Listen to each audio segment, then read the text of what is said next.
இந்த நிகழ்வுக்கு இளைஞர்கள்லாம் நிறைய வந்திருக்கிறீர்கள். உங்களுக்கான நிகழ்வு தான் இந்த நிகழ்வு.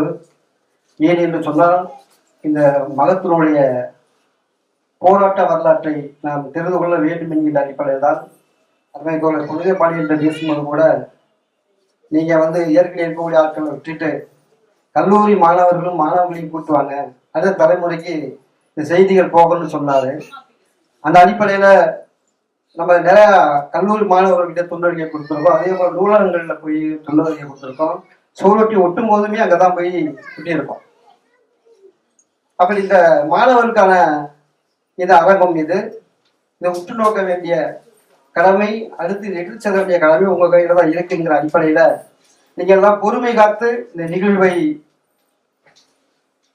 சிறப்பாக நடத்த ஒத்துழைப்பு கொடுக்கணும்.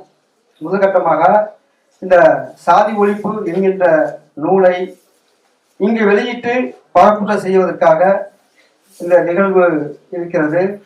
அந்த மிக்க தோழர்களே, இந்த சாதி ஒழிப்பு நூல் என்பது இன்றைக்கு இருக்கக்கூடிய பாகிஸ்தானில் லாகூர் என்கின்ற பகுதி, இன்னைக்கு அன்றைக்கு இந்தியாவாக இருந்த பகுதி, இன்றைக்கு அதை பாகிஸ்தான் பகுதியாக மாறி இருக்கு.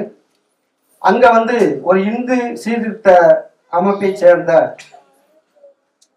குழுக்கள் ஒரு மாநாடு ஏற்பாடு செய்வார். அந்த மாநாட்டில் மும்பையில் இருக்கக்கூடிய புரட்சியாளர் அம்பேத்கர் நீங்க தான் தலைமை தாங்கி கொடுக்கணும்னு நினைக்கிறாங்க. இப்ப அம்பேத்கர் முதல்ல மறுக்கிறார். ஏன்னு சொன்னால், சாதி இந்துக்கள் அவர்களுடைய தோட்டத்தில் இருக்கக்கூடிய பாம்பு போல என்னை பார்க்கிறார்கள். ஆகவே இந்த மாநாட்டுக்கு நான் தலைமை தாங்கினா சரியாக இருக்குமா, எனக்கு இதுல உடன்பாடு இல்லை, விருப்பம் என்றாங்க. தொடர்ந்து அவர் புறக்கணிக்கும் பொழுது அவர் கட்டாயப்படுத்துறாங்க.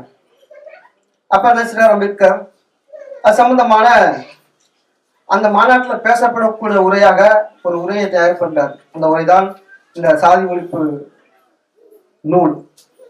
அப்ப அந்த உரையை தயார் பண்ணி அந்த மாநாட்டு குழு அனுப்பும் பொழுது அந்த மாநாட்டு குழு இந்த உரையை பார்த்துட்டு இதுல கொஞ்சம் சீர்திருத்தம் பண்ணுங்க,